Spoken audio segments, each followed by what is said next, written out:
Hello and welcome to another episode of the Never a Straight Answer podcast, the podcast that aims to cover a wide range of topics from conspiracy theories to popular culture and news. I'm your host Gaz, and joining me in the studio to prognosticate on some prognostications is my co-host, he's Mr. Taylor. Whoa, there are some nice words, thank you. I know, I had to get my tongue twisted out. I was surprised I got that right. Yeah, good evening, ladies and gentlemen. Well, welcome back. Welcome new listeners and repeat offenders, and thank you for joining us for another episode. Ooh, yeah.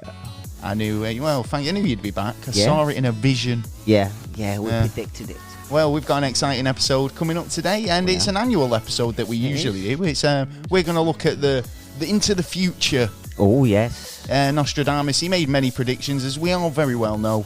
And here at the Never a Straight Answer podcast, we'd like to take an annual look to see what the old chap had to say about what's coming up in the coming year. Yeah, hopefully some good news. So we're going to delve into some of the prophecies and predictions for 2022, and also have a look back and see if he got anything right in 2021. Oh, yeah. So far. Let's see. That's all coming up very shortly in the show, as well as what's fucked up where you're from and the NASA news. So well worth sticking around for, I'm sure you'll agree. Yeah. Exciting times. Okay, yeah. Well, it is. If you've not gathered from the title of the episode, you know what I mean? Yeah, it's like we've got some excellent prophecies coming up. We are.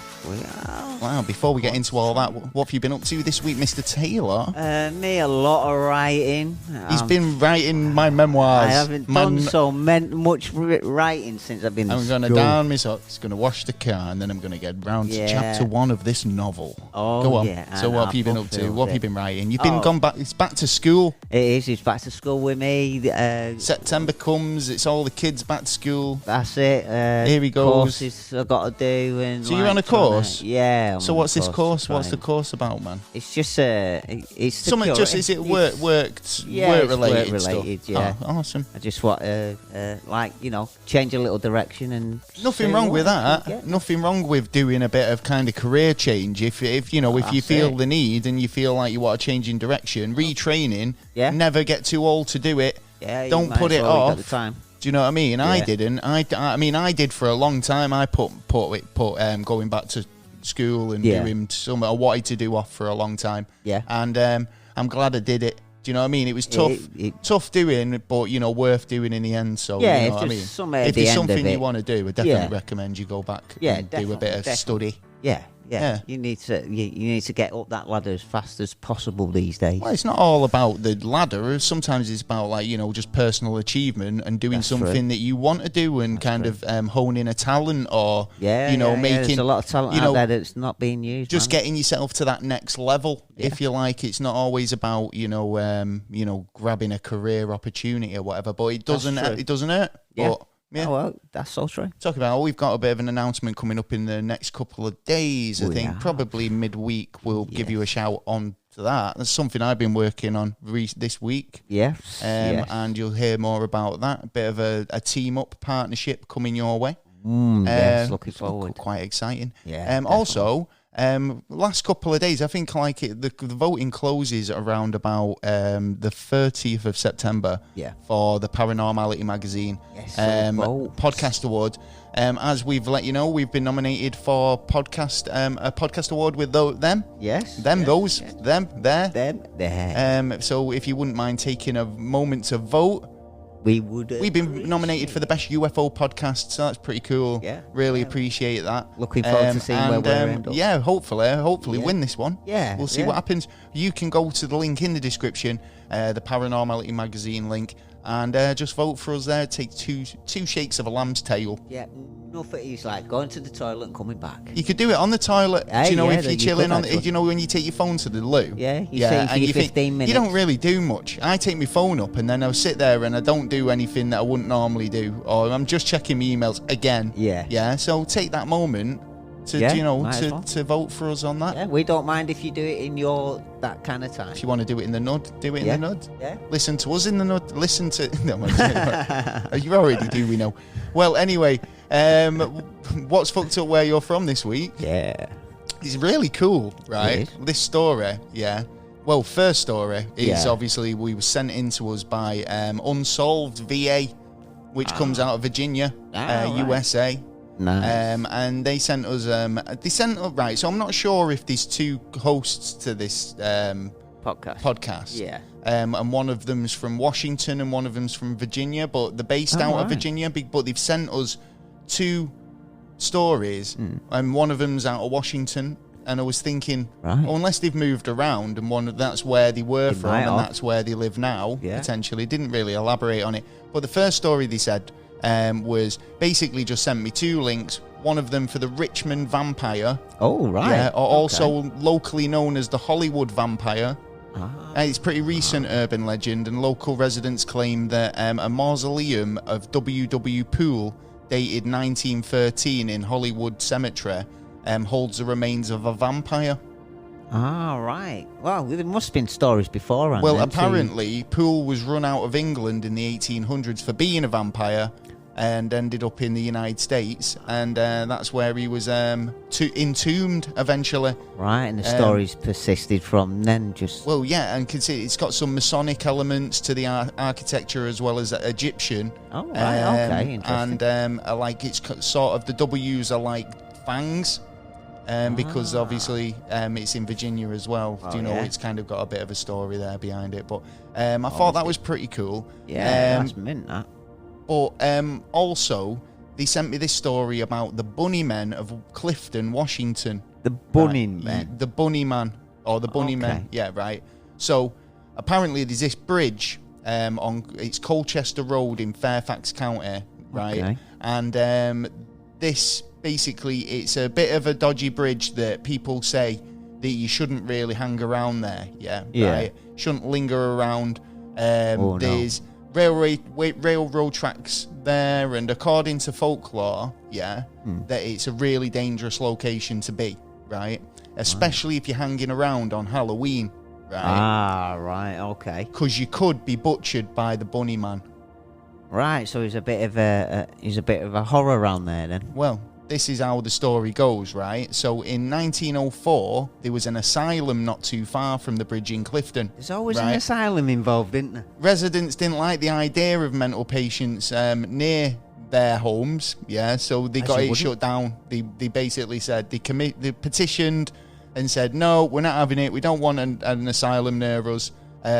We want our family safe and all the rest of it. So they got it shut down, and the patients were taken by bus to another nearby prison. Okay. Right? On the way, the bus swerved and crashed. Right? They say that they were able to locate all of the inmates apart from one. Right? Right, okay. So there's obviously an escaped mental patient. Oh, yeah. Apparently his name was Douglas Griffin. Yeah. And he never got found. Right?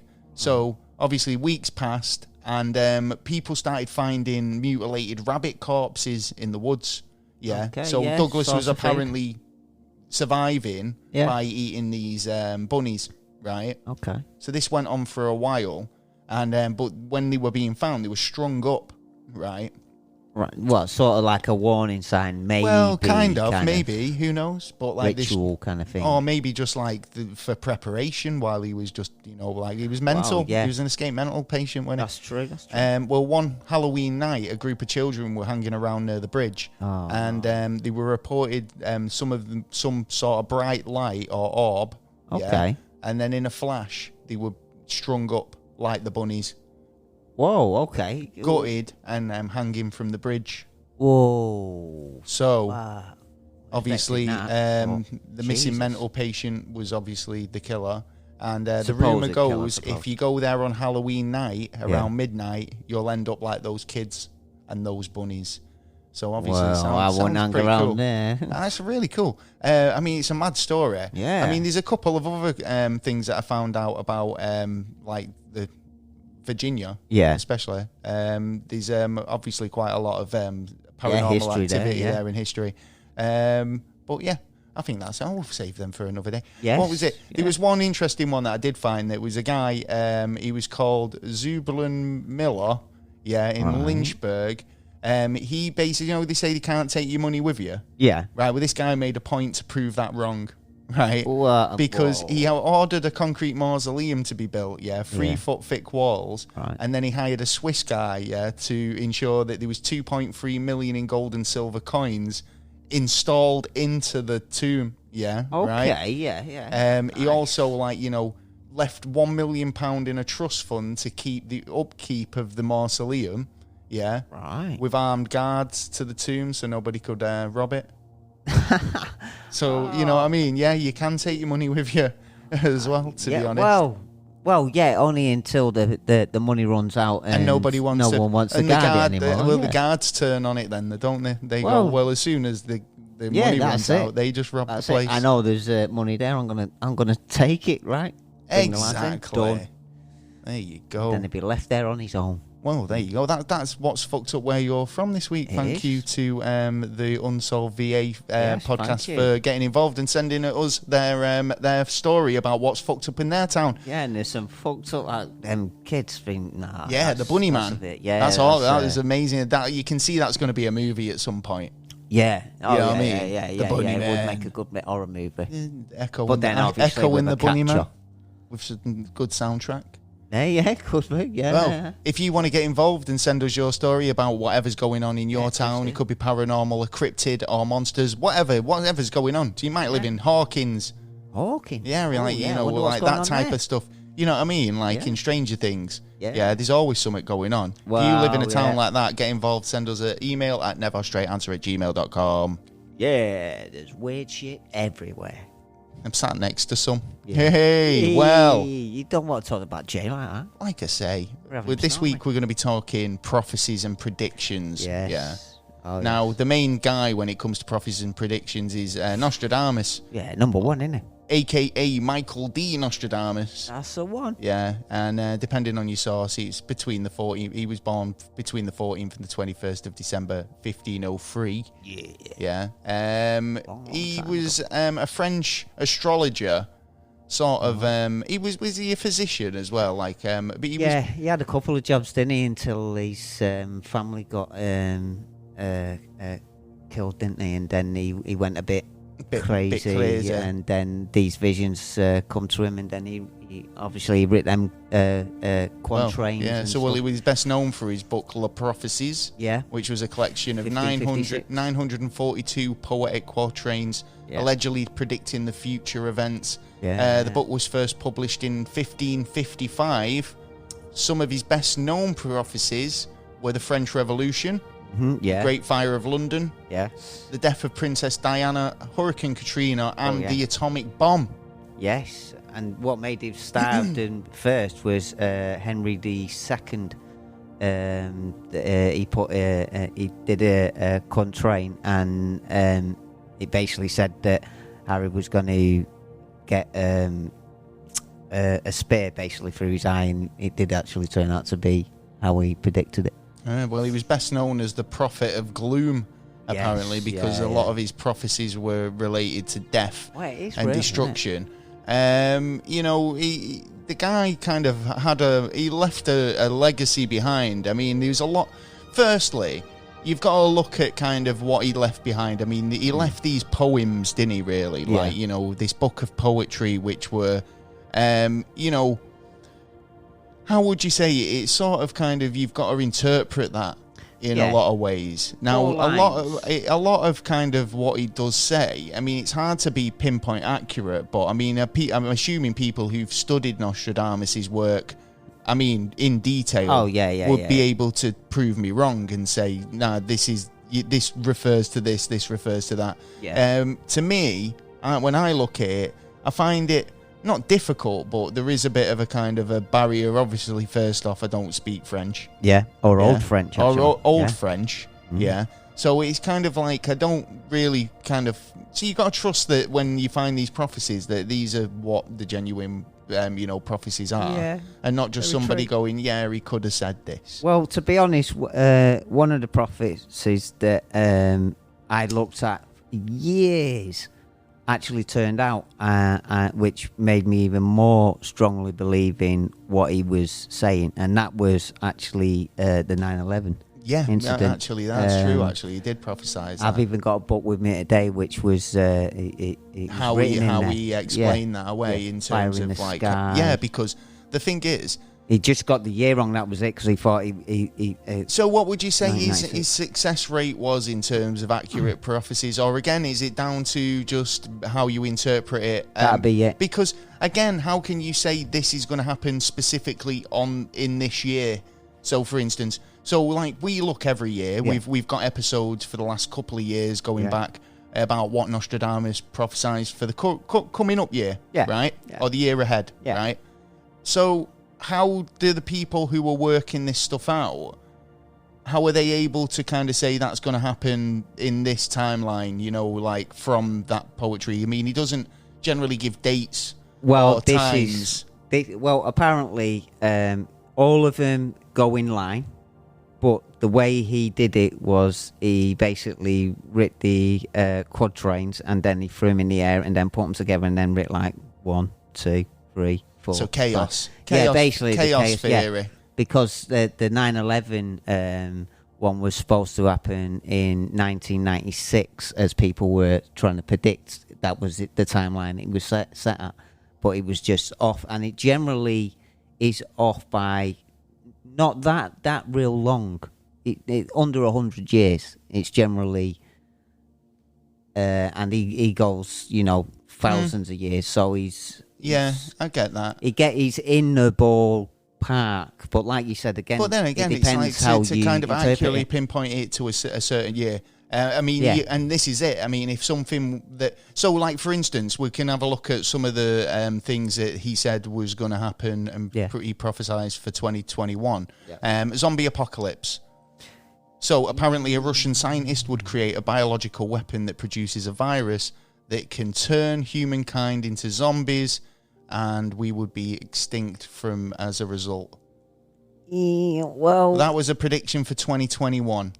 I mean, so chances are that could still happen. Yeah, I'm just thinking with all these jabs, is it them who take the jabs? Is it them who don't take the jabs? Is it something brand new that comes in that actually affects us and we don't realise it yet? Or is it something that's been here for generations and it's just happening to turn around now and attack us? I mean, like, you get like superbugs now, so you could do that in other ways. I mean, we've got global warming will cause disasters. Yeah, he predicted that the areas with cold or subtropical climates would become tropical. Yeah, glaciers would melt. Volcanoes would become active. Large areas of the east coast of America would disappear and swallowed up. New York and Connecticut, a huge wave would sweep into the west coast. Now, we've had flooding in New York recently. But apparently, and there has been a lot of disasters this year, hasn't there? I mean, so he's not got that wrong. But apparently, for this year as well, New York gets a major strike. Apparently. Well, he's predicted like major climate catastrophes, and I think that's pretty much on the money. Yeah. Florida gets a little bit as well. Solar storms. Well, I've been talking about it for the last couple of weeks, how we've just missed like 2 really, really close ones, and the one before that was like only 2012. It is not that long if you consider how much energy the sun throws out. Yeah, well, other things that he predicted was earthquakes, comets, and like I say, solar storms. One of which, a devastating earthquake would destroy California this year. This year? Yeah, according to some interpretations of the quatrain written by Nostradamus, an extremely powerful earthquake would destroy California in 2021. Well, I would say at the moment it's fires that are destroying it at the minute. But don't forget, there's been a lot of earthquake examinations around there at the moment because everyone considered that it's going to be close. We don't know when, but we're right on top of the time it's going to happen. This is so sort of specific. Here's one that was predicted for 2021. American soldiers would have a brain chip implanted. Yeah. Ooh. So an American soldier would be turned into some kind of sort of cyborg or sort of have that extra advanced soldier. Yeah. Do you know, to be able to kind of see at night without I don't know, whatever it does. Like I mean, that's something that you couldn't really smell. I mean, that could have happened this year.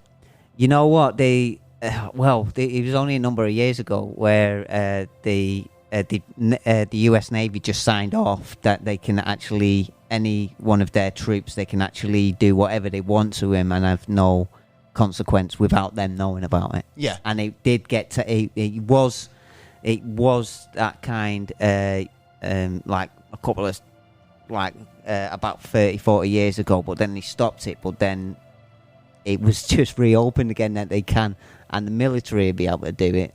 No, I don't think you should be doing stuff like that. I mean, the sort of ethical, quandaries and dilemmas with this whole cyborg implants and stuff. Yeah, I just think, not only, I mean, everyone's going on about, especially in the UK, there's been a lot of protest about, getting vaccine passports. Yeah. And it's like, well, you are creating a new class system by doing that, because you've got the vaccinated and the unvaccinated, and you can't, people being uninvited to weddings and all because you can't get in, or you have to take 2 weeks, like in a hotel before you get over. I mean, there was actually a case today where you've got two people on TV refusing to get a jab because they don't believe in it, and then it's like, well, what do they do? You can't sack them.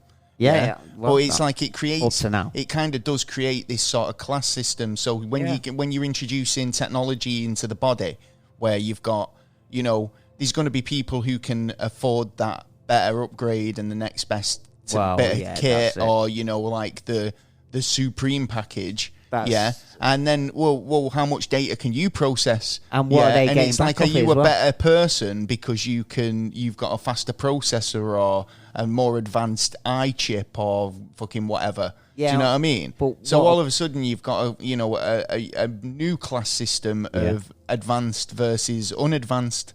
Do you know what I mean? They're gonna. Got to wonder, what are they getting in return? What are the company getting in return? The information. What do you mean?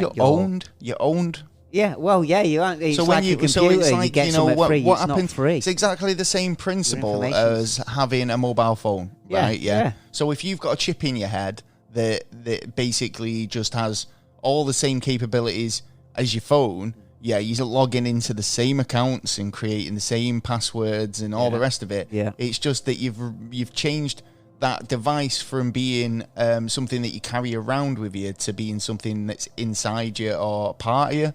And it's like, well, that in that case, it's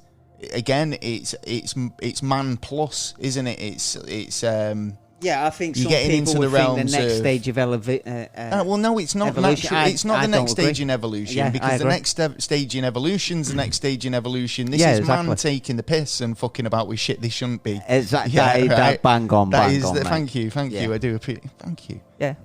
But evolution is evolution, and let that just carry on its natural course. Yeah, please. exactly. Leave it alone. I think this is a pretty interesting topic with the whole cyborg integration, but we're here to talk about some of his other prophecies as well. Like I say, we've looked at some of the prophecies for 2021. What do you reckon so far? Do you think he's got about 50% there, right? Yeah. I mean, we've still got a couple of months left on the year for that zombie apocalypse. That's true. Anything could happen between that time and at the minute, the way things are going on, it bloody well could. You know what I mean? Anything in seconds. Well, there's a lot of stuff. Moment. I mean, I thought, I'll be genuine, when I read that last year, and I was like, come on, zombie apocalypse. Yeah. I mean, thought it was a bit over the top. I'm prepared. Don't get me wrong. Yeah, right. Yeah. If one happens, we've done an episode on it. If you're not prepared, go back and listen to that episode, and you will be prepared within an hour. Yeah, you'll know exactly what to do in that situation.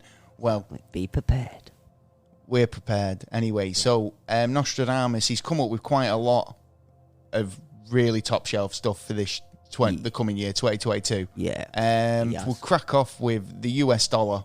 So Nostradamus is claiming that the US dollar will collapse, according to his predictions in 2022. Inflation will spiral out of control and the US dollar will collapse. Gold and silver and Bitcoin will all be basically considered assets in which is worth investing more money, which is basically right. Obviously, that's that. I think that's the case now in terms of gold, silver.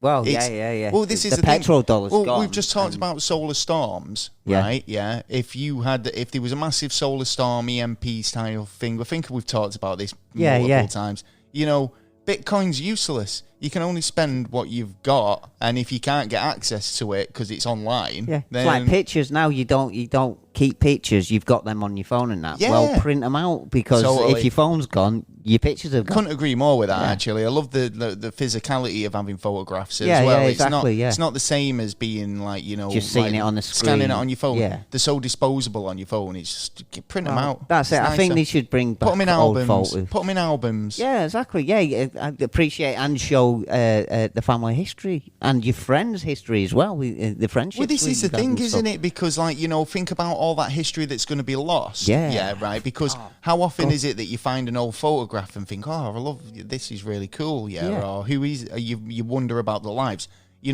It's not going to be that. 10 years ago, if you've got a photograph, because you get rid of your phone, you delete all your photographs, or you lose them, or your phone breaks, and it's in the cloud. But there's a lot of hackers out there. The cloud could easily fucking disappear. I don't have an iPhone. I have a Samsung or whatever, and an Android. And I got an email saying that I needed to download 3,500 photographs from the cloud, otherwise they'll be deleted. And I was like, what? Panic stations. Well, look what iPhone's doing now. To put them. iPhone's collecting on the next one, collecting all photos from every single iPhone and putting it and storing it and looking at them and then deciding themselves if that picture is wrong or not. Yeah. Well, isn't it good that Big Brother's looking out for you? Well, exactly. I mean, what about all the private pictures that you've got with your missus or stuff? I know. Well, let's we're going on a bit. I think, like we say, from the US dollar collapsing, we went a bit skew there. Well, so, printing money like there's no tomorrow. They're already GDP's over 120%, which. If you go at 90%, you're bankrupt. So they're well over the bankruptcy now. It's like if everything got wiped, you'd be screwed. So gold and silver would be the one, really, wouldn't it? Old school comes back. Have you found any predictions? I found quite a lot. I found apparently the UN and Russia are going to become closer. Oh right, okay. Yeah, they're going to have Ukraine partnerships. No, Russia and the UN. Oh, right, because I read one that was saying that Russia and the Ukraine were going to make up as well. Well, good. Which I thought was quite nice. Yeah, I think there should be a lot of make-up. Well, talking about Russia, it's funny that we brought up Russia there because one of Nostradamus' claims was that Putin would be assassinated in 2022. Yes. You know what? I'm surprised. No one's attempted it already, to be honest, on the way... We could say that about bloody a lot. You could say that about a lot of bloody politicians at the minute. Yeah, they're all bloody... All a bit shit. That is true. Let's hope not, but like... You've got, what was it? I seen the Canadian Prime Minister getting stoned the other day, and I don't mean in a good way. He was somebody literally hurled a rock at his head. Oh, shit. Yeah. You've got... I think nearly, and then he just waved and got on a bus. You've got, Putin, you've got kind of Putin's pretty much kind of not going anywhere. There's no sort of democracy there, is there? But apparently it was from one of his own people, according to Nostradamus. Really? The way they worked it out, they believe that it's actually one of his own. Well, apparently there's going to be quite a few assassination attempts, but in 2022, he will die one stormy night. Oh, right, okay. Yeah, he will set sail to sea and be struck by lightning. So it's not really an assassination, is it? It's an accidental death. Well, I do know of another assassination attempt which probably you might be happy about, and a lot of people will be. It says the great man will be struck down in a day by the thunderbolt, an evil deed foretold by the bearer of a prediction. According to the prediction, another falls at night time. conflict at realms, London. Oh, God knows what that. See, this is where you start getting into the translation stuff. It's all a bit gobbledygook. Yeah, if that's actually what it's. Well, if that's English. what they're trying to say, that a great man will get struck down by lightning. Sadly, I wouldn't say it was an assassination, but you could. It's how you put it. Yeah. Do you know what I mean? It's how you kind of interpret that. You could argue there's a lot of great men out there. Getting struck down by lightning could be like getting shot. I mean, was there that type? Was the sort of weapons there? Well, someone put it when across. Nostradamus was about. What sort of weapons were they using in the 1500s? Bow and arrow. Bow and arrows, yeah. So, I mean, anything that fires a loud crack noise and delivers that sort of thunder. Rifles were coming into, and also cannons, so you've got that as well, depending where you were at the time. Yeah, so Putin potentially I heard one that Trump. Yeah, I heard that for this year. Yeah. Actually, Trump was going to get assassinated this year. But apparently the way it's been put is some kind of poison or something, and he goes blind, but he does go for re-election, wins, and blind Trump wins something election. Changes. Yeah, seriously. Yeah. That's apparently someone's translation of it. That Trump will be blinded by a poison on an attempt on his life. What is this for this year or next? For next year. Right. Okay. Yeah. So it's like, watch out. What Beatles about? Yeah. Oh yeah. Nostradamus also predicts more natural disasters. A huge hurricane in France next year in 2022. In France? Yeah, the hurricane will cause this. There's been some weird seasons. This is a bit of a contradiction, though. Yeah, right. Because apparently this huge hurricane will cause fires, droughts, and floods. Yeah. Can you have a drought and a flood at the same time? Yeah, because if you can't drink the water, if it's...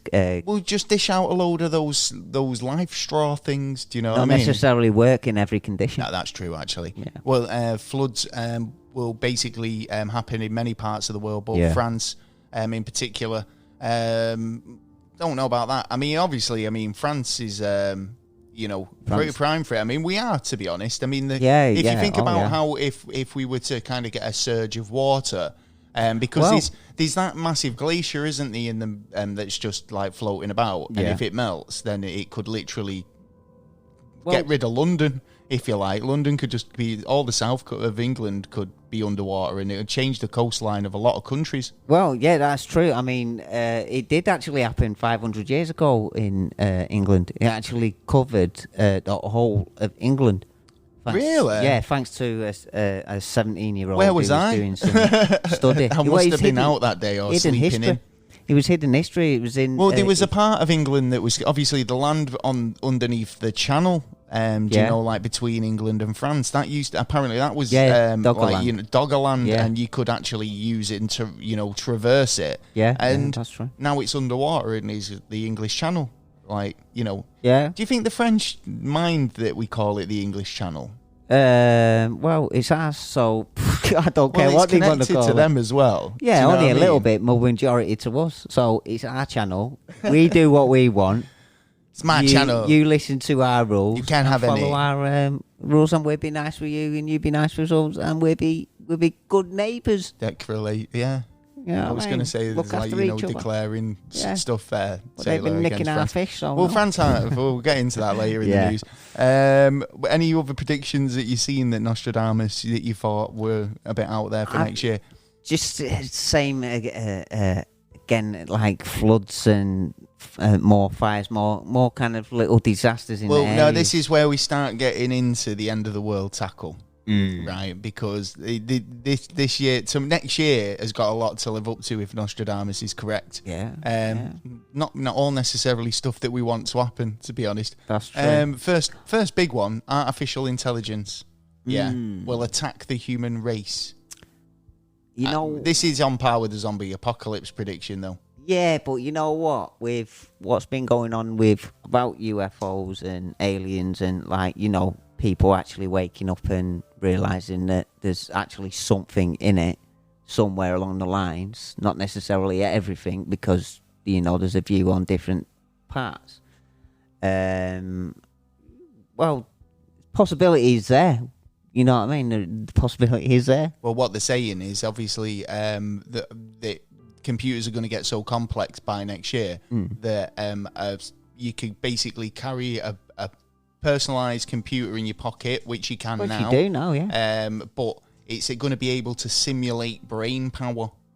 Yeah. Oh, that's interesting. It'll be able to, have the power of basically simulate the power of a brain power of a small village, if anything. Yeah. Okay. So think about your brain power magnified. Yeah. This is how surreally intelligent this computer is going to be becoming.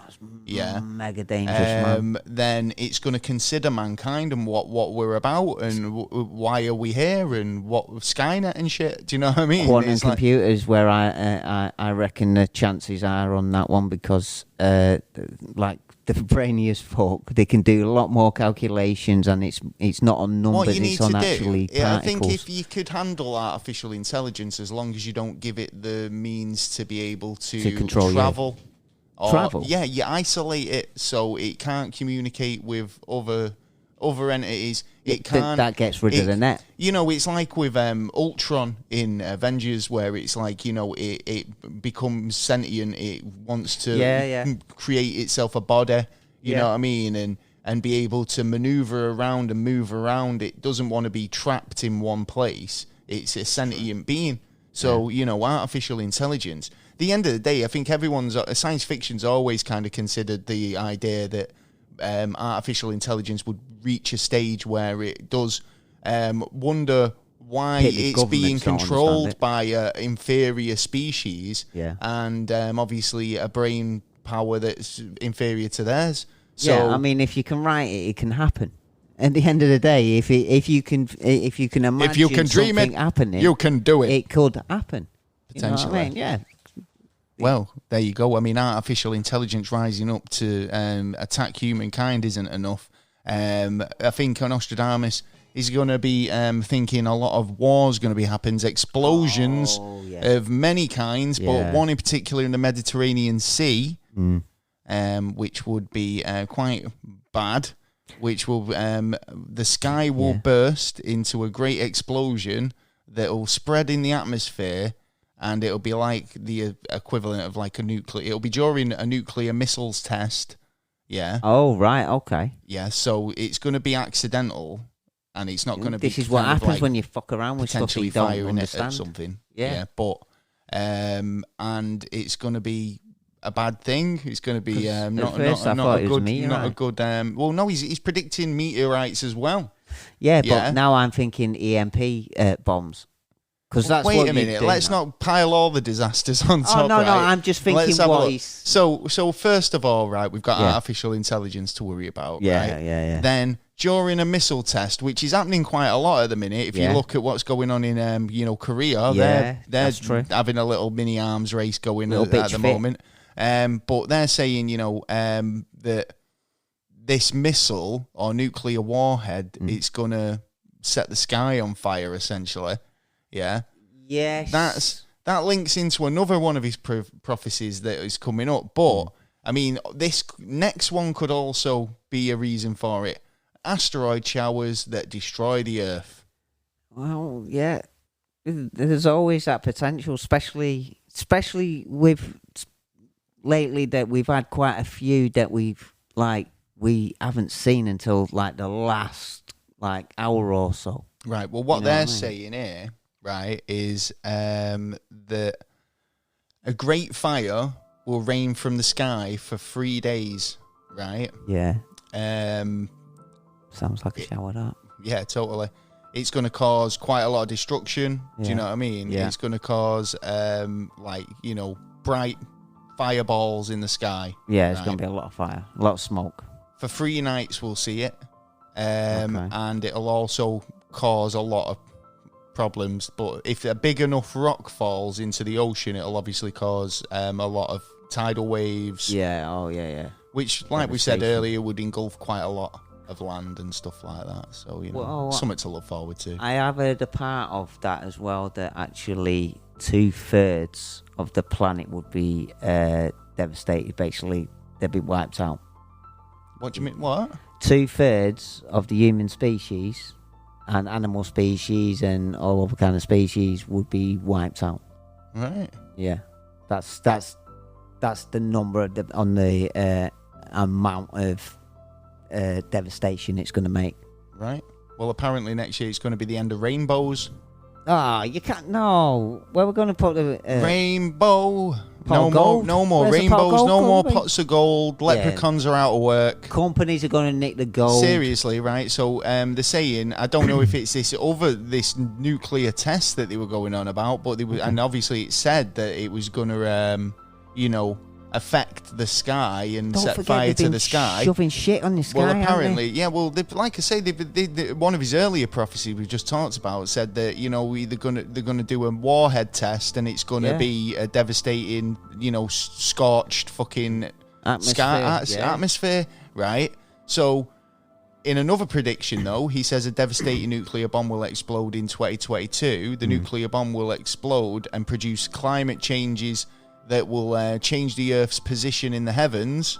Yeah, and for 40 years, the rainbow will never appear. For 40 years? Yeah, so I'm assuming that there'll be particles in the atmosphere that means that we don't get rainbows. Like the light's not penetrating to bring those colours through and that spectrum. That's sad. Not only that, in the upper atmosphere, that's where a majority of our insects are. I don't mind if they go. Well, to be honest. Well, then how are you going to get your plant? Fan. How are you going to get your True. food? No, I know they've got. I know they've got a reason. How the birds going to eat? Yeah. How the birds going to eat and lizards and Well, what do you reckon to that? I reckon it's a fucking disaster. Well, also. It'll basically lead to a great flood. Yeah, I know. I've because the earth will become more arid and grow dry. Yeah, and then a great flood will come. Yeah. Wow, it's very end of days. I know. So he's a gloomy fella, isn't he? The thing was, right, when I got to this point in my research, I was like, I'm just gonna quickly check 2023, right? Yeah, because you think that. He's predicting the end of days here, right? For 2022. So we're wondering what his predictions are for 2023. Yeah, because he doesn't finish. Couldn't find any. 3797 is when he finishes. That's the date. What date? The year 3797 AD. Right. Is the end of what he writes about us. So, well, how are we still getting prophecies this late on in the day then? Well, I think these are big disasters, but.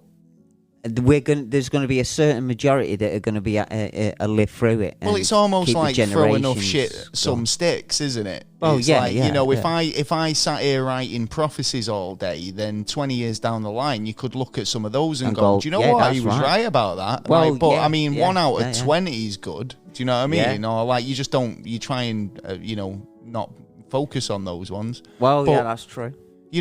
Devastating bombs aside, earthquakes and natural disasters, I mean, it's kind of like, pointing to the end of days. Now, one thing that he did predict was 3 days of darkness. Yeah. He said in the year 2022 will bring a lot of destruction, but also followed by peace. Oh, well, at least we'll get... now, I think, do you know what? I kind of buy this, because he's saying a darkness of 72 hours will precede peace. Yeah. So... It'll be around autumn time. So and after disaster, there'll be less of us. We're going to have to work together. These prophecies, they all kind of relate to the same thing. Yeah, that there's going to be a nuclear arms test or a nuclear test that sets the sky on fire, destroys rainbows, plunges us into darkness for 3 days. But afterwards, we're going to go, holy shit. We're never going to do that again. Right. Well, that's what happened with World War II. The luckiest motherfuckers going. Yeah. Well, no, maybe this is that catalyst that, we had World War II and we changed a lot of things and we looked at ourselves and we went, right, let's not repeat the mistakes of the past. Now, we haven't got to that war stage where we have in a lot of ways, but not to a scale like a world war yet. It only takes one mistake. It's the climate war. It's the fight for our actual survival now on the planet, right? So it's like when, you've got these kind of elements where we all know that nuclear weapons are a bad idea, and housing them and just having them for protection isn't really the answer, because one country has them, you have to get them. If no one's got them, then nobody needs them. Yeah, do you know what I mean? It's the deterrent thing. That's what a lot of I'm countries sorry, I've said, have hoping do you know for. what I mean, about 50 million times. I know, you know what I mean. And Mancunian, what do you want? But if you get where I'm coming from on that, I mean, it means that, if you don't need them, if no one's got them, then you don't need it for a deterrent, because you're not worried that anyone else is going to be firing it at you. Well, anyway, it'd be more likely chemical, it's always going to be the or way. Biological.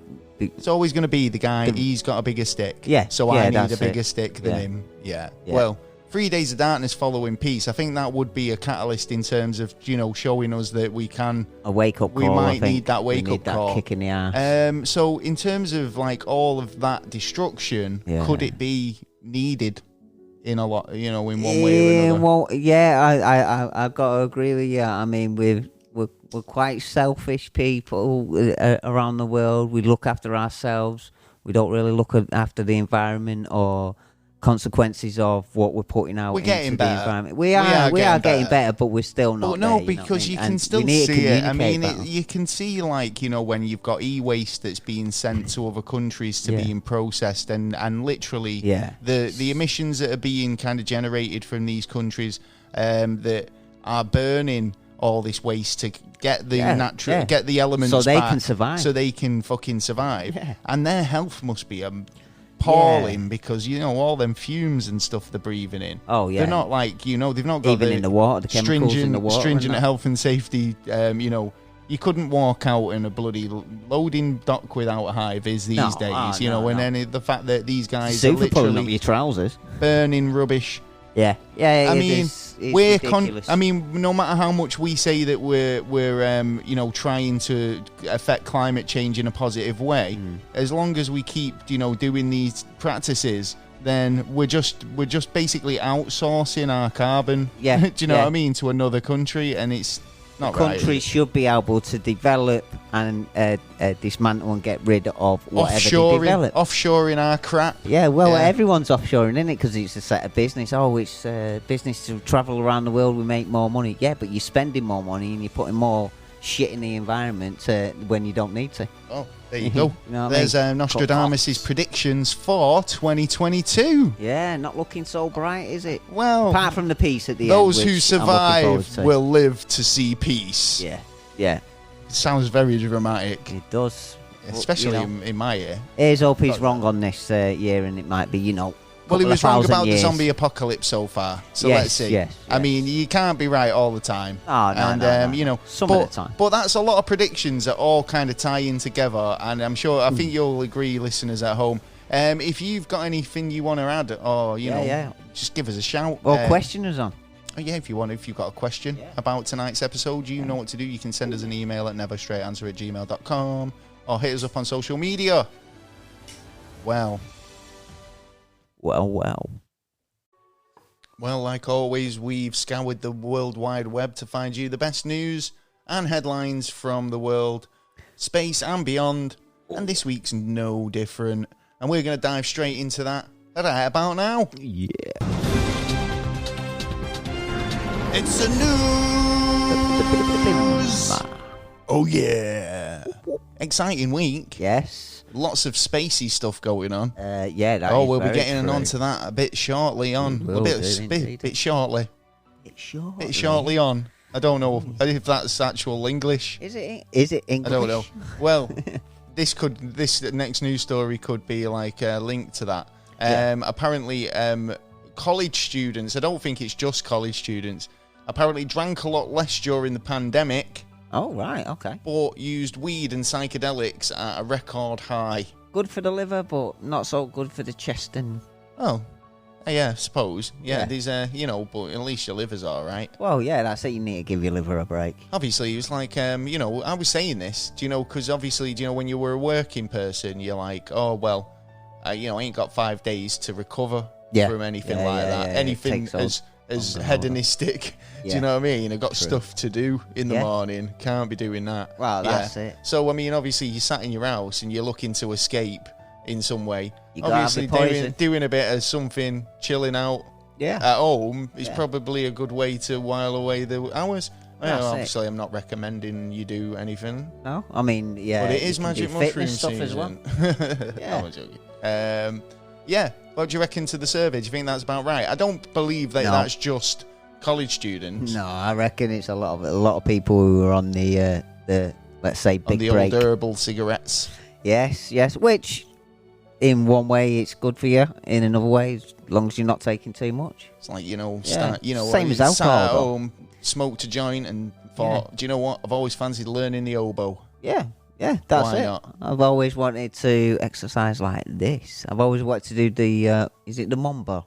The cha-cha. No, there's Zumba. The Zumba. The Zumba, yeah. I've always fancied a bit of yoga. Yeah. Bit of dog.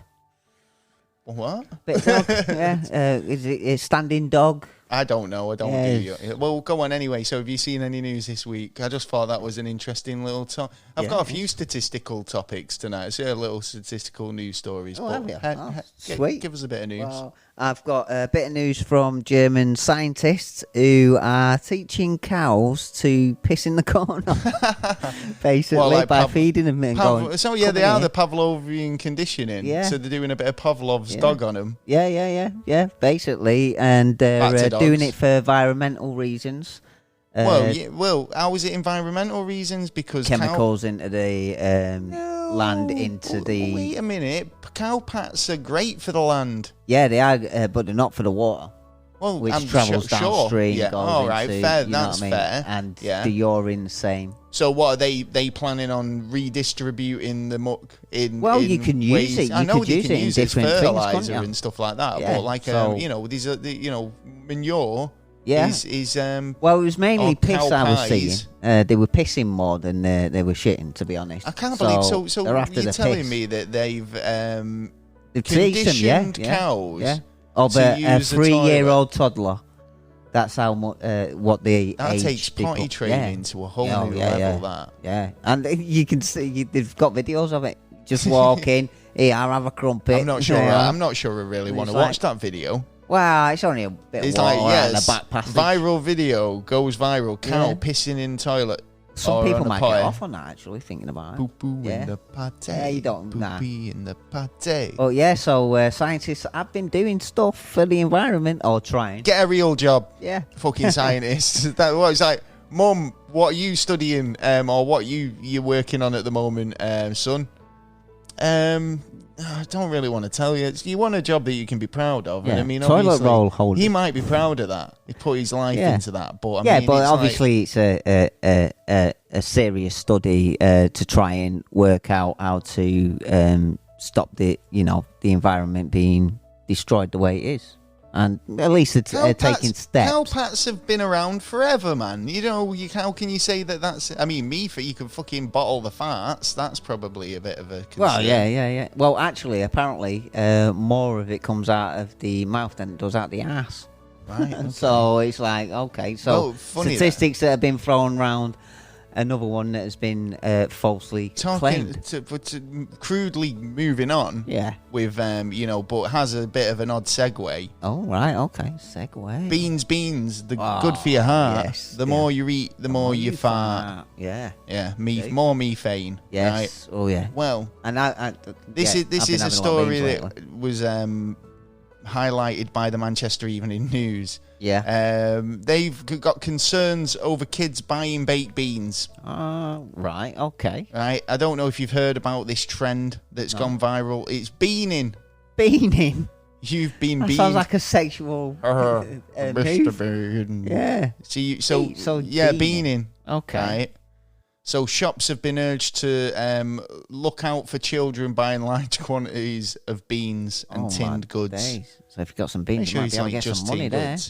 Well, police have issued a warning to shops that concerning a new viral trend that involves baked beans. Shops have been urged to look at children buying large quantities and family-sized tins, whilst parents are being encouraged to check their cupboards. Yeah, I mean, it obviously got my head scratching. I'm like, what the fuck's beaning when it's at home? Yeah, it's a bit of a weird thing they're playing. It's a new trend that's took over social media, and beaning involves Children smearing baked beans into other people's driveways, doors, cars, and of course filming it. So it's sort of like egging in the old days when they egg at house. It's going to be a full English soon, wow, isn't it? Yeah, it's yeah. Like we've had sausages through the front sausages, beans, yeah, bit of bacon, toast. Yeah, a bit of mushroom. Yeah. Wow, yeah, it's awesome. Yeah. Just full English. You've just been full Englished, fool. Hey, yeah, it'd be a new craze. Well, beaning, numerous videos have been posted on social media with the hashtag Bean Bandits. Oh, fools. Now, no, it is a horrible thing, though, because I don't know if you've ever let bean juice dry out. Yeah. It's the toughest substance known to man. Bar Weetabix. And, well, Weetabix is like concrete, mate. But bean juice is just as bad, right? Yeah. So imagine somebody pours a tin of beans on your bonnet of your car and it's been sat out for the day and you don't realise and you come up... Fucking hell. More than a bit pissed off. You're scraping beans off your bonnet for months. Yeah. Do you know what I mean? Yeah, and then it leaves that stain there and it will always stay there. Well, apparently it's a messy craze and it's also potentially harmful to dogs. Oh, right. Because obviously they eat the beans. Yeah. And then they probably get the runs. They get the farts and the runs. Well, yeah. They could be having the runs. Well, that's where... Yeah, I didn't think of it that way. Well, there you go. Go on, have you got anything? I have... What's that? Is that I've got a cat creeping behind me? No, I don't think so. I thought it was a cat. Sorry, I felt feeling something. Things, mate. Felt a cat. Anyway. Hudson. Well, Hudson Hawk. Hudson Mare. Yeah, right. Yeah. They're talking about kids. I mean, they've basically... talking about kids. Yeah, well, basically, the Hudson Mare's gone and seen the school board and asked them to either resign or they will be prosecuted for handing out children paedophilia. What? Ideology. What? Ideology. As in, there's a book in there. You were telling me earlier that he's just asked him to resign. But yeah, he's asked him to resign. Exactly. What? Wait a minute. Right. They've got a course that teaches like sexual education. Yeah, but the way it's coming across to high school students is, as a judge claims to say that it is illegal. It's illegal to have this stuff to show to children. Wait a minute. So is it the teachers that are showing them the stuff, or is it the board that are telling the teachers to show them the stuff? It's the board telling the teachers to show it, and it's been the book's been out for about I mean, 6 any years. Reputable teacher. I mean, obviously, if it's the curriculum, you'd still have a moral sort of opinion about it. I would have thought. I mean, so I'd be investigating the teachers as well in this instance. Well, they're all going to be investigated by the looks of things, and I think they should be all charged. Not now. Where's this? This is Hudson. And where's Hudson? Hudson's obviously is it a parish Ohio or a town or in Ohio? In Ohio. Yeah. Right, okay, bloody hell. If you've got any listeners out there and you know what was going on a bit more, let us know, because that sounds horrific, whatever's going on there. Well, it's all over online, on YouTube, Facebook, Twitter. I've seen it on there, and there's quite a lot about it, but yeah, it was breaking news yesterday, I think it was. Wow. So go out and have a look if you're interested. Anything you've got? No, you go. I've got a couple more stories, but you carry on, sir. Well, I've got gas companies in Britain have been being pulled in by the government to try and drop the gas prices so companies can work more effective and gain their profits, I suppose. Well, I understand where they're coming from, but it's like you could. So are they going to go to the landlords as well and say, can they have the rent cheap as well? Well, I understand that, but I mean, obviously the energy companies have been taking getting a lot more custom, or noticing a lot of more people are using a lot more energy, like gas and electric. Especially when people in lockdown, you're in the house more. You're using your own amenities rather than work's amenities. That's true, but if you're out of the house all the time, you'd probably noticed your energy bills going up. Yeah. Yeah. So companies have been saving a lot of money. Yeah. Right. Over that period, they've had closed offices. They've had shops closed down. at the end of the day, they've had to keep the rent paid or whatever, right? But they would have had to pay that anyway, and they've saved on those energy costs. Yeah, but for the last couple of years before the pandemic, they was when we was getting the gas from Europe, prices were going high, low. But when it went low, we still paid high. And that's the average consumer, though, isn't it? So they never dropped it, and then it continues going high. Are they fighting for the average consumer? Because I'd rather than be fighting for them to lower our energy bills as households rather than businesses. I'm hoping so, because then we spend more. Yeah, exactly, because then we've got more money to spend in fucking businesses, which boosts their profits. Yeah, exactly. Yeah? Rather than asking the energy companies to give businesses a little slack on their energy, give it to the actual man on the street. It should be everyone. It should be put aboard everyone. Yeah, it should basically. be. I suppose, the energy firms should be looking at it and going, we've had record. Yeah, you've had record hikes. So let's pass some savings back to the people. Exactly. You know what I mean? You've got enough money there. You ain't going to die with it. You know what I mean? You can't spend it when. Well, we actually proved that wrong. Well, that's true. That is very true. Yeah. There you go. Yeah. I've got this story. 40%. It's more of a statistic, really, but I thought it was quite cool because, it is one of those statistics that it's coming more prominent with AI and stuff like that. Yeah, that's true. But 40% of people say they would have sex with a robot. Ooh, that's It's 40%. That's quite high. In other news, 60% of people were found to be liars. Well, then you're predicting that everyone would. What? Because if it's 60% as well, there's that's what I'm saying. Everyone most people would do it. Well, a lot of people do it now, though. Well, I was saying that. What about sex aids that are already available on the market? I mean, it's what do you consider a robot? Yeah, and there's a lot of toys out there, and a lot of people. Toys is a mechanism. It's a mechanized tool to do the job. Yeah, right. Yeah, if you like, and it is if that's not a robot. Yeah, so I think I agree actually with you that it may be a bit low. I think it'd be a bit more higher. Actually. That's what I'm saying. It's more like 60%. There's a lot of people who say that was incorrect. I'd say it was a bit more. Yeah. You get a lot of people who didn't want to be prudish, but behind closed doors, the little deviants. Yeah, do you know what I mean? Little devils in the bed. Let's get down the sex dungeon. Let me shave it's mad, your balls. Right? Because I've seen those documentaries and stuff where it's people will have a relationship with a fucking toaster or a bridge or a horse or whatever. Yeah, horses. Well, there's this story which is actually tied back to NASA. The good old NASA. And it's a woman who admits a sexual experience with a dolphin as part of a NASA study. Yes. Oh, Taylor knows this one well. Yeah, no, I've seen the vids. I've seen her comments. You can only get it from really rondy shops. Well, you got them special ones, the back door. Well, a woman who took part in a somewhat bizarre NASA-funded experiment involving dolphins said the animals became so close that they even tried to have sex with her. And you can see a full interview, which is available on the lad's Bible, credited by the BBC. Back in the 1960s, this was Margaret Howell Lovett. It went last week.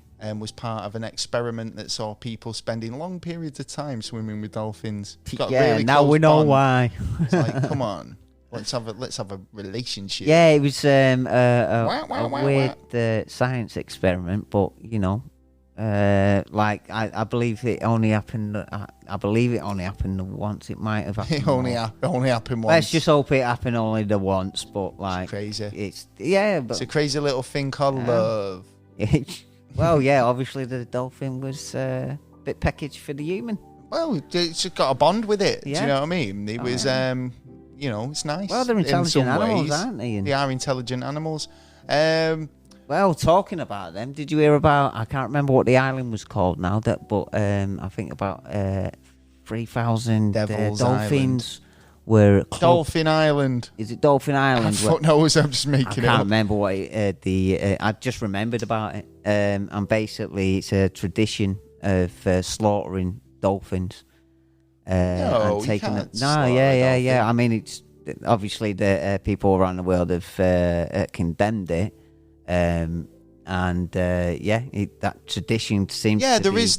I think that that happens in certain parts of China. I think where they're ceremonially allowed to do do a dolphin, kill a dolphin, and I mean, it's like on one hand, if it's religious beliefs and stuff like that, it's only one every now and again. It's I know it sounds awful, but I mean, it's like rather causing an international incident where you're telling a peoples that you can't do something or practice their religious beliefs. It's not a sort of world we live in, is it? Really? Well, no. I mean, they go out in boats and bring them to shore, and then you've got like hundreds of people on shore, and then just grabbing them, killing them. No, that's wrong. Red. Yeah, no, that's sea wrong. Was red. There was like fucking thousands on the beach, man.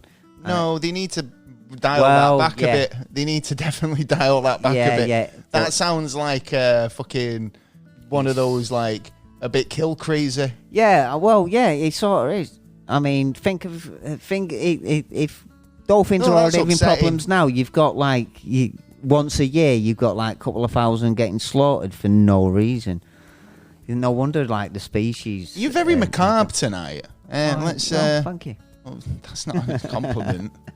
I'm going to move. I'm going to take it as one, though. I'm going to move on. Yeah, right. Move the atmosphere on. Yeah, right. With a bit of Disney. Oh, a bit of Walt.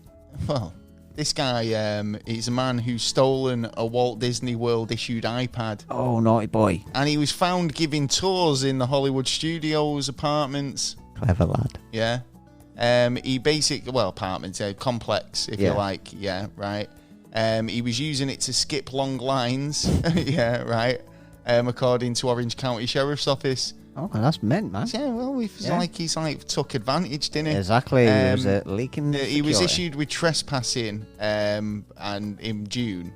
But according to an incident report at Walt Disneyland, employees saw this guy giving unauthorized tours around the park, leading the group with around rides.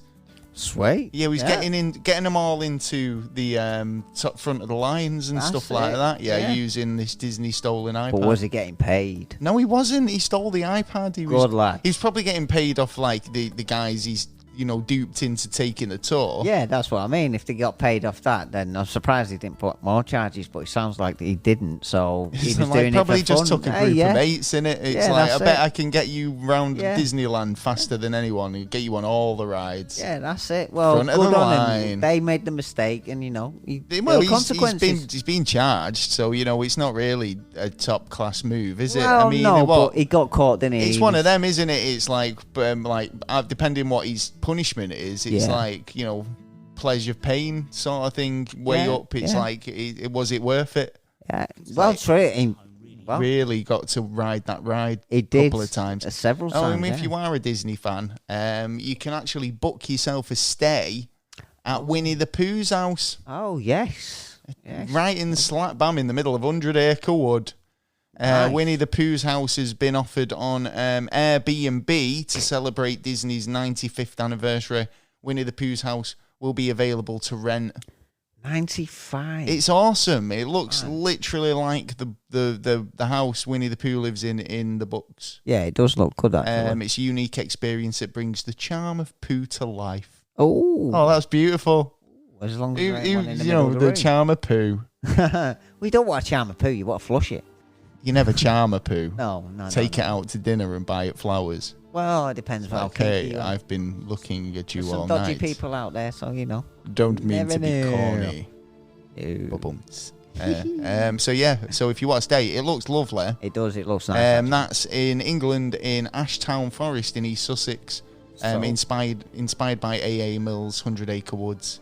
Right, it's worth it. Take the kids. Yeah, well, that sounds awesome. That'd be great for the little ones. Well, this is the thing at the moment. It's staycations, isn't it? Everyone's kind of looking for something to do that's unique. Yeah. That's Instagrammable. Yeah. Yeah, they want to be that. Oh yeah, check where I am. Yeah, that's true. In Bognor Regis. Do you know what I mean? But look at me cabin. Well, yeah, that's exactly the point, isn't it? It's like if you're a kind of a bit of an entrepreneur and you're you've got a bit of land, try and recreate something like that. Draw the clouds in. Yeah, do you know what I mean? rather than having just a bog standard caravan park. Yeah. You know, have some cabins what are kind of reminiscent of a bit, you know, like Winnie the Pooh's house. Bit of history in there or something, you know. I'm sure there's plenty of bedrooms that people would love to stay in or replicas of. You could have do you know what? I'm going to keep quiet now. I'm going to patent them ideas. Yeah, actually, hush up, mate. Well. Have you got any more news, Gov? We've got some NASA news. I've got NASA, yeah, that's about. Is that all you got? Yeah, I have, mate. You got any more news? I've got some NASA news. What have you got? Well, we'll kick off the NASA news with SpaceX's launch of the first civilian piloted crewed mission, I suppose you could call it. Yeah. They were absolutely. We reported this way back when this was first announced. Yeah. And we were like, these tickets going up for sale for like millions of pounds, to go up in this rocket. And this billionaire, whatever, swoops in, buys all 4 tickets. Yeah. But then he does something really quite cool with it. Yeah. Very generous. He auctioned them off for St. Jude's Hospital.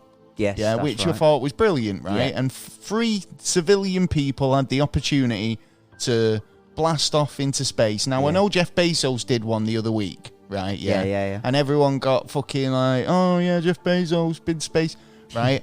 This mission is so far beyond that. It's unbelievable. Yeah. Mission. It was money that was going to a hospital. Yeah, children's hospital at that. Good. Yeah, right. It's landmark achievement considering it was for civilians, not astronauts. Yeah, right. They've not had all this training. One of them, the science officer, was a pediatrician who worked at St. Jude's, who was a child patient there. Oh, right. Yeah, okay. so she's seen the benefit of the hospital. Yeah. And obviously, it's rewards. very inspiring that she was going to be the youngest person to ever go to space. Yeah. Now, what amazes me about this mission is that they were going at least 100 miles past the ISS, which is further than most humans, human have been, apart from going to the moon. They're going to be up there. Well, they've been up there for 3 days. I think they've just touched down now, haven't they? Well, everything went great and that. And I like the story of one of the gentlemen in there that he didn't actually win the ticket. His mate won the ticket and give it him because he knew how he wanted to always go up there. Yeah, it's crazy. I mean, it's like at the end of the day, it is one of those things that, you've got people going up there, and it was called Inspiration 4.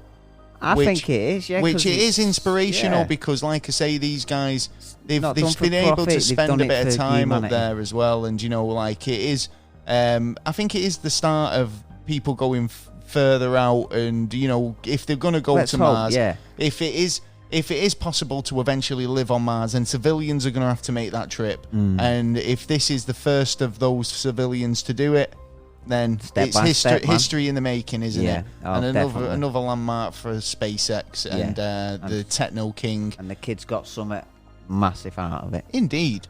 So, NASA news, anything you've got to share? I have. Well, the little helicopter that's... the little helicopter that could on Mars. Yeah, is it still going strong? It's going, but it's not going strong. I was going to say, I was expecting one of the propellers to have broken or something by now. Well, they're finding little problems like the rotation and the atmosphere, the changes. Puff, give, man, you're fucking up the rotation. And they're finding it harder and harder to actually do its job.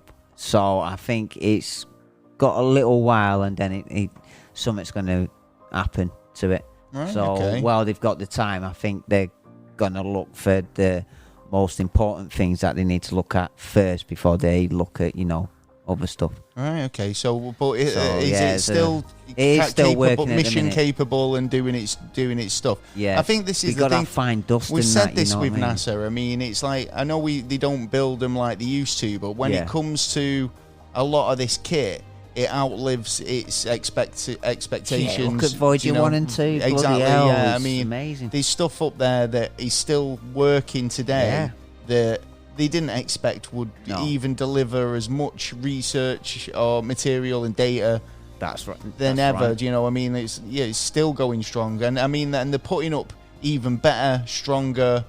Yeah, systems as we go so along. I mean, the telescope you were just talking about there, what's that called again? Oh, the James Webb. Yeah. The James Webb, it's finally got its date when it's going up, and it'll be in December 2021. So at the end of this year, it'll be up there. So I'd say about the beginning of next year, it should be up and running, and we should be getting some nice little pictures. That's going to be replacing Hubble. The Hubble, isn't it? That was the replacement for it. But I think we're going to keep Hubble up there for. I think Hubble will keep it. You might as well. Trouble. Yeah, you might as well. Hubble. Yeah, until something major happens to it, and you have to spend God knows how much millions on it, then you might as well. Well, the problem is with having only one telescope up there. Yeah, you point it in one direction, and you're limited to that area of the sky to look at. That's the data you're getting in. Yeah, but if you have two pointing in different directions, you can. Exactly. We only do sky. 1% of the sky. Now, there you go.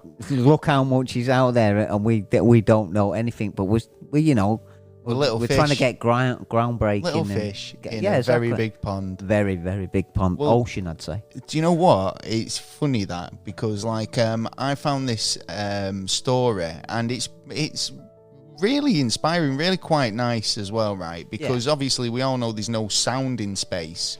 Well, that's right. But there's a project that's from NASA that's turning that around, transforming images and into music, basically. So images of space and the data that they receive, these sort of like signals or they got to transfer it into the different elements. So it's all part of a sonification project. See. And the agency's Chandra X-ray Observatory and the University of Learning program is heading it. And according to NASA blogs, so basically this takes images and data that's provided by NASA, and turns it into an audible signal. Right, okay, And I'm not even joking, it's beautiful. It's absolutely beautiful. So one of the most recent examples that showcases this is the Taiko Supernova. Oh, yeah. Right? Yeah. So this is what the Taiko Supernova sounds like, right?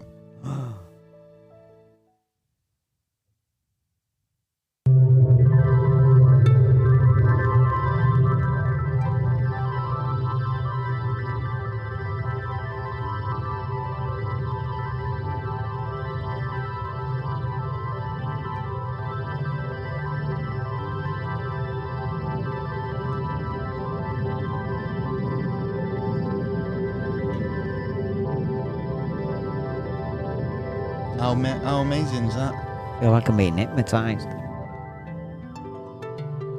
Oh, wait.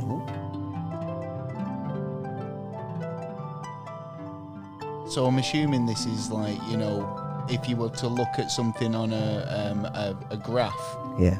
Like a graph reading, say. Yeah.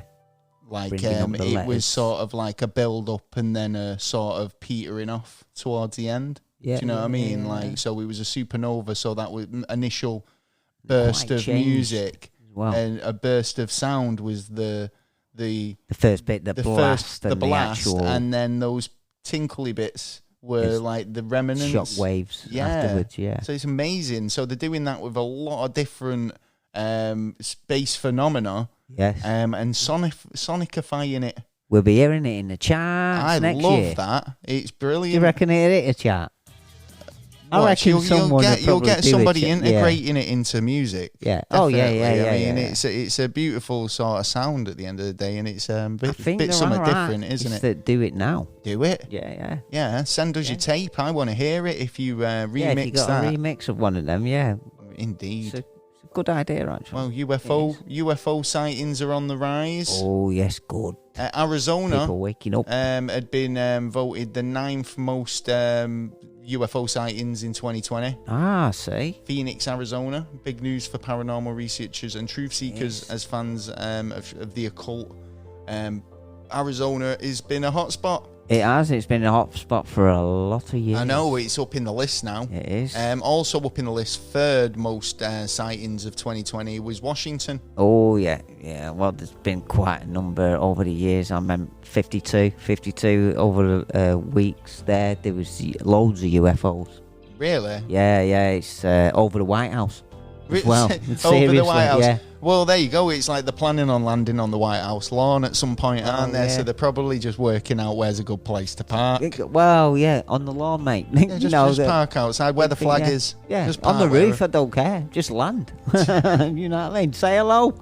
Don't park at the White House. Well, yeah. There's plenty of just park in the middle of Times Square. I think we've got room here, haven't we? If we send up a flag, you can park. Do you know where would be the best place? Like at a football stadium or something, because you've got like camera. You've got a massive crowd. Yeah. You've got enough room to land on a pitch. Yeah. You've got camera crews all the way around you. Yeah, so you can film everything. So these automatically, something lands on a football stadium, then you've got cameras on it. Yeah. Straight away. Yeah. If you're not filming that, you're sacked. Yeah. Yeah. Right. Yeah. So automatically, and the capabilities to transmit it.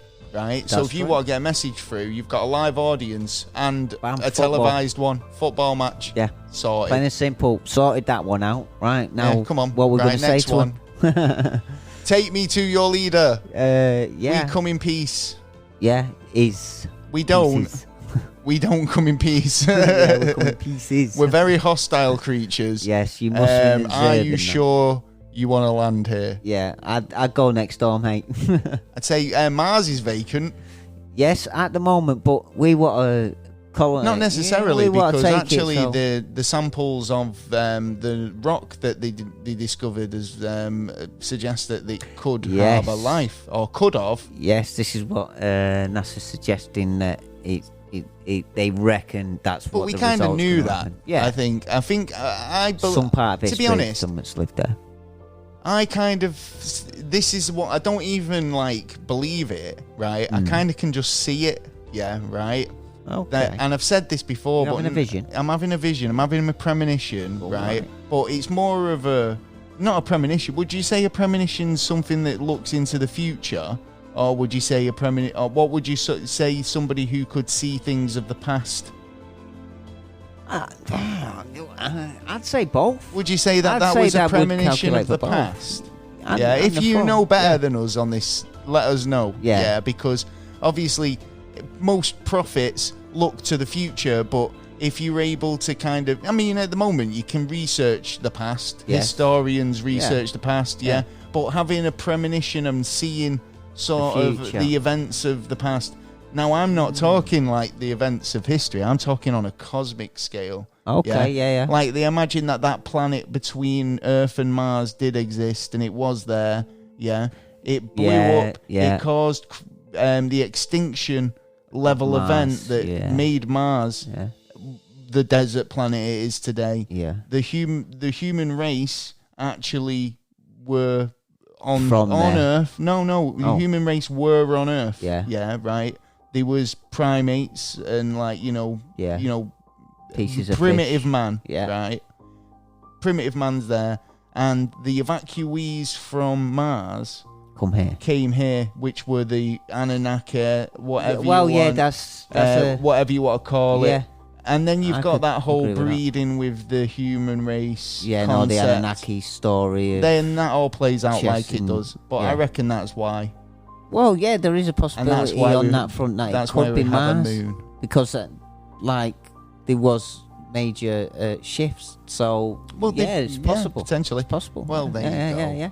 We could. There's always that potential. We can always go down these rabbit holes. Oh yeah, no, the Anunnaki. Well, there you go. Well, that's the news. Yes, it is. It's been a good news this week. Well, not some of it was a bit grim, but what are you gonna do? That's the world we live in. I did have one more last thing. One last story to talk about. It's really about that. What's it? Have you heard that we've teamed up with America and Australia. I mean, we've always had a good relationship. Yeah, but we've developed a coalition now. Yes. AUKUS. AUKUS. New coalition. It's crazy, that, isn't it? I mean, I always but as soon as I saw that announcement, I was kind of like, we all know what you're kind of talking about here. You're a bit kind of talking about China. And France. Yeah. France were pissed. Well, they were saying around. France had a deal with, with Australia to build diesel submarines. No, nuclear. No. France had diesel submarines. Yeah, right. Yeah. And they were going to deliver them diesel submarines, creating jobs in France, right? Well, Australia have obviously done this new deal, and they've pulled out with France. Yeah, and it was a $90 billion deal, right? Yeah. So, I mean.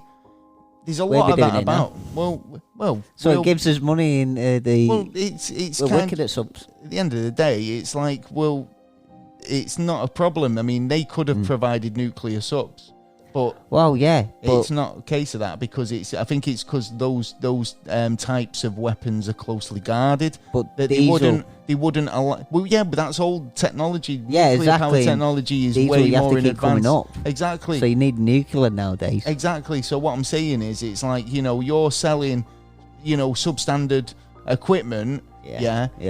But by selling them the better stuff, it's like, well, you're putting it in their hands to do what reverse engineering, learn the secrets for themselves. Do you know what I mean? Yeah, so they don't really want to do it, and that's why they made a big deal about sharing secrets and sharing these advancements to to let them have nuclear submarines. And obviously, when they say nuclear submarines, it's powered, not It's so they can survive like years underneath the ocean. Well, yeah, it did cause a lot of problems with France, which I don't think a lot of people expected. But they've proper thrown the fucking toys out there. They did, because they were actually going to hold a big celebration with the US to celebrate their relationship, and they had a French naval ship docked in one of the harbours. There was ambassadors due to be meeting, and kind of like a big to-do. And they cancelled it. Yep. Said, no, we're not doing it. Took the ambassadors. Well, I'm going home and I'm taking my Ferrero Rochers with me. Australia's ambassador's gone home, and so's the American one. They've proper they've shit in a nappy or something. They've done something. You know what I mean? They're just. Let's just say there's a bit of turmoil in the world, isn't there? But if we're not brightened your day, then at least a little bit. There may be a sun out there. Then we've done our job. Yeah, and I can sleep well at night. Yes, we couldn't have done this without the help of our Patreons. No, we couldn't. No. We want to say thank you because you guys fucking rule. Yeah, boys. If you want to join the club, you can go over to Patreon and sign up. There's plenty of tiers to choose from, whatever your budget. From agent to special agent to beyond top secret. With plenty of perks and actual gifts if you sign up. So go and check that out. Stuff there for you if you want it. We've also got merch available on the website at neverastraightanswer.co.uk. Oh, yeah. Which is a pretty decent website, I've got to say. If I do say so myself. You do. You can download episodes, check out videos, got blogs, all sorts of stuff going on over there. Hundreds of stuff there. And keep you busy. Yeah, so if you've got any comments, queries, or suggestions, you can email us at neverastraightanswer@gmail.com. Or go over to social media and just hunt us down. Pretty approachable. So come and say hiya. Yeah, we'll say hello. Also, if you want to get involved with What's Fucked Up Where You're From or any of the features that we do on the show, it's our 150th episode next week. It is. So getting old, we might be here and doing something exciting. We don't know yet. We've not worked out we iron out the creases in that one. Yeah, got to cross the T's and dot the I's. All that stuff. Yeah. So we'll catch you next week. We will. We're available everywhere you want to get a podcast. Yeah. So make sure you do just that and subscribe. Well, I've been Gaz. I've been Taylor. We've been the Never a Straight Answer podcast. We'll catch you next time. Yeah. Peace.